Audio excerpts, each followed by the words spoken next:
The lobby gleamed under cold, sterile lights, every polished surface reflecting the arrogance of power. Glass doors swung open as she walked in, calm but deliberate, heels clicking like a metronome counting down the moments of reckoning. People passed her without notice, or so they thought. But she saw everything. Every glance, every smirk, every whispered judgment. The receptionist, perched behind a mahogany desk, spotted her first. A casual observer would have called it curiosity. But the way her eyes lingered, the smirk that curled before it vanished, said something far darker. She leaned back, arms crossed, the faint scent of cheap perfume clinging to her.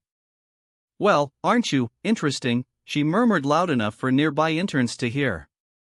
The woman paused, lifting her chin slightly, letting the insult roll over her like a tide. Nobody knew yet that the calm she radiated masked an empire beneath. Every step she took echoed in the lobby like the heartbeat of a storm about to break. Interesting, she thought. Really, it was laughable.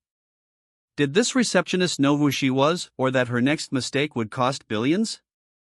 A colleague tried to intervene, whispering hurried apologies, but the receptionist ignored them, emboldened by assumed superiority. Her laugh, thin, brittle, and sharp, cut through the quiet hum of fluorescent lights. Others in the lobby turned their heads, curiosity and unease mingling. But the woman only smiled faintly, eyes glinting like steel. What did it matter? Soon, the world outside this lobby would hear the sound of real power and humiliation colliding. She moved forward, extending her hand politely, a gesture the receptionist barely returned, lips twitching in amusement. "Name?" the receptionist asked, the word dripping with derision. A simple question. Innocent, almost. But layered with assumptions. "Name's Claire Davenport," she said, smooth, precise. "I have a meeting with Mr. Caldwell regarding the Henderson acquisition." The receptionist's smirk widened, teeth glinting under harsh lighting. "Oh, you're the investor? Really?" Her tone suggested disbelief, amusement, maybe even condescension. The kind that prickles at the skin and makes blood run cold in moments you can't yet predict. Claire nodded, eyes locked on the receptionist's. Calm. Collected. But inside, the storm had already begun. A printer whirred nearby, and the faint hum of conversation buzzed through the lobby, a soundtrack to humiliation. The receptionist leaned back, spinning slightly in her chair, her posture smug. "Well, I hope you're prepared. Mr. Caldwell doesn't usually see investors without an appointment." A slight pause, a glance at her watch, the faint click of her pen as she wrote something down. Then, almost as if to punctuate her arrogance, she laughed again. Claire's fingers tightened around the strap of her bag. Every nerve thrummed with anticipation. She had anticipated this moment, every slight, every dismissive glance. But nothing could have prepared her for the sheer audacity of this woman's cruelty. And yet, in that tension, she felt a spark, a quiet thrill. How long could arrogance last before reality intervened? How long before power, hidden in plain sight, reshaped everything? The receptionist straightened, her smirk now bordering on smugness. "I hope you brought all your documents," she said, tapping a perfectly manicured nail against the polished desk. The click echoed through the lobby like a metronome counting down an unseen threat. Around her, interns shifted uncomfortably, sensing the tension, but nobody dared intervene. Claire's lips curved into a small, deliberate smile. She slid a sleek folder from her bag, placing it on the desk with a soft thud. The sound was mundane, yet it carried weight, a subtle declaration. The receptionist's eyes flicked up, expecting hesitation, but Claire's gaze was unflinching, piercing. She leaned forward, just enough to catch the reflection of the receptionist's rising unease in the glass. "Everything you need is right here," she said, voice calm, measured, but edged with steel. A ripple passed through the lobby. Phones vibrated, chairs creaked, footsteps paused, tiny, almost imperceptible shifts. But Claire noticed them all. Every whisper, every glance, every foot tapping anxiously. The receptionist laughed again, sharp and brittle. Well, I guess we'll see if you're really prepared, won't we? The words were simple, but they carried the weight of judgment, the kind that can crush confidence, or so she thought. Claire's eyes scanned the lobby subtly, taking in every detail: the faint scuff on the marble, the hum of the air conditioner, the smell of expensive perfume mixed with stale coffee. She noticed the way the receptionist's posture stiffened as the clock ticked closer to the meeting. The arrogance in her smile faltered, just slightly. But the receptionist didn't see it yet. Not really. She was blind to the storm lurking in plain sight. Seconds stretched. The receptionist's laugh cut through them again, loud enough to draw the attention of a passing executive. "Oh, this is going to be fun," she whispered under her breath, leaning back, completely oblivious to the truth. Claire's hand rested lightly on the folder, a calm, silent anchor.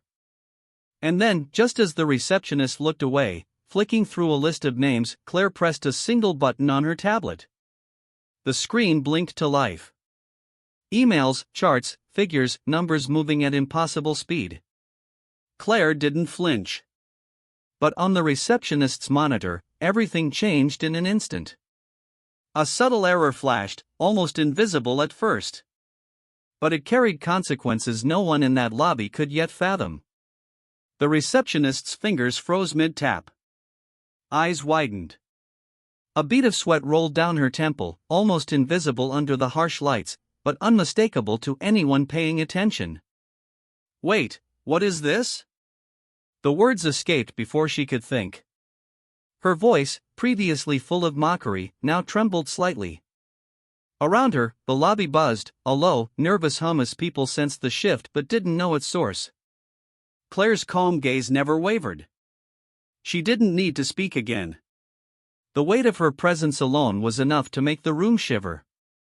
The receptionist fumbled, trying to regain control, clicking through tabs, refreshing pages, calling numbers. Panic was a live wire sparking across her nerves. Interns exchanged worried glances, executives murmured, and phones vibrated with urgent notifications. Every movement she made seemed slower, clumsier, as if the air itself had thickened. And then came the silence, just for a heartbeat, but it was enough. Claire stood, smooth and deliberate, walking toward the exit as if nothing had happened. The receptionist's eyes followed, wide, frantic, desperate for explanation. And that's when it hit her, the consequences of underestimating the woman in front of her.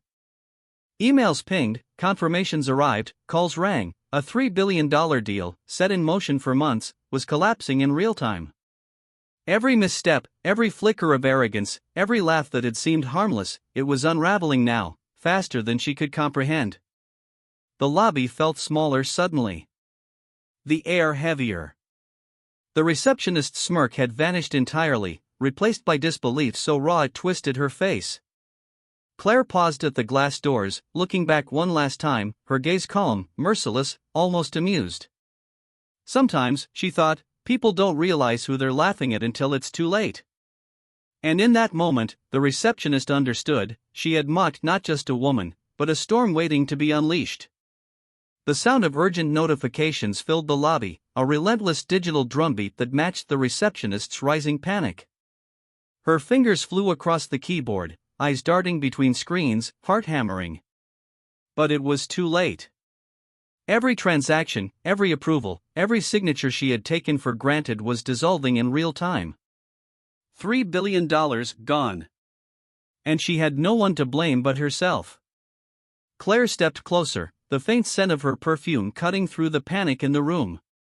She didn't raise her voice, didn't shout, her calmness was far more devastating. The receptionist turned, desperate for a clue, a lifeline, any excuse. "How, what, who are you?"